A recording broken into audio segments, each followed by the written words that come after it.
রাত থেকেই রাজধানীতে চলছে ভারী বৃষ্টি। এতে ডুবে গেছে বিভিন্ন এলাকার সড়ক, ভোগান্তিতে পড়েছেন নগরবাসী। এ বিষয়ে জানাতে বনানী থেকে সরাসরি যুক্ত হচ্ছেন সহকর্মী ইশতিয়াক ইমন।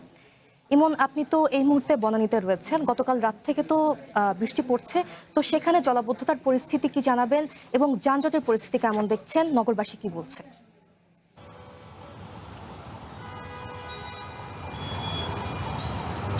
ধন্যবাদ সঙ্গীতা। আসলে ঢাকার আজ পরিস্থিতি বেশ নাজেহাল অবস্থা। ঢাকাবাসী যারা রয়েছেন তারা সকাল থেকেই দুর্ভোগের মধ্যে রয়েছেন। এর মধ্যে এখন আমি আছি ঢাকা বিমানবন্দর সড়কে। বিমানবন্দর সড়কের পরিস্থিতি যদি আপনাকে একটু দেখাই, সেটি আসলে অনেকটা চট্টগ্রাম কিংবা কক্সবাজারের বন্যা কবলিত কোনো এলাকার মতো মনে হতে পারে দর্শকদের, কিন্তু একটু চিত্রটি দেখাই যে গাড়িগুলো এখন আটকে আছে ঠিক বনানী কবরস্থানের যে সিগন্যালটি রয়েছে সেই সিগন্যালে।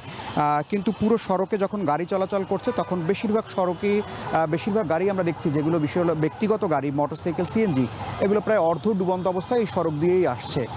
এবং এই পুরো পথ জুড়েই দীর্ঘ ভোগান্তিতে পড়েছেন যাত্রীরা। শত শত গাড়ি আটকে আছে একেবারেই উত্তরা আবদুল্লাপুর থেকে যে গাড়িগুলো ঢাকা অভিমুখে আসছে সেগুলো পুরোপুরি আটকে আছে। কাকুলির পুরো পয়েন্টটিতে এখনও পানি জমে আছে, আমরা সকাল থেকেই সেই চিত্র দেখছিলাম।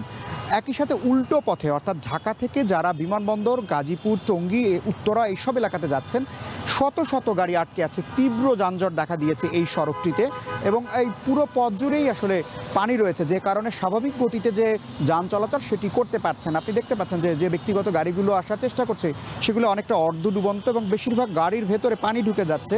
গাড়ি যখন সড়কে বন্ধ হয়ে যাচ্ছে সেগুলো সরানোর জন্য পুলিশকে আলাদা ভেহিকেল, যে পুলিশের র্যাকারগুলো রয়েছে সেগুলো দিয়ে তাদেরকে উদ্ধার করতে হচ্ছে, যে কারণে গাড়ির এমনিতেই গতি কম রয়েছে পানির কারণে এবং নষ্ট বা বিকল হয়ে যাওয়া গাড়ির কারণেও কিন্তু ভোগান্তিতে পড়তে হচ্ছে। দেখতে পাচ্ছেন শুধু মানুষ নয়, পোষা প্রাণীও কিন্তু বিপদে পড়েছে এই ঢাকার গত রাত থেকে যে টানা বর্ষণ চলছে সেই বর্ষণের ফলে। এছাড়া একেবারেই বিমানবন্দর সড়কের পুরো পথ জুড়ে যদি আমি বলি যে বৃষ্টির কারণে এবং জলাবদ্ধতার কারণে ভোগান্তি শুরু হয়েছে। একই সাথে প্রধানমন্ত্রীর কার্যালয়ের সামনের যে সড়কটি রয়েছে সেখানে জলাবদ্ধতা রয়েছে।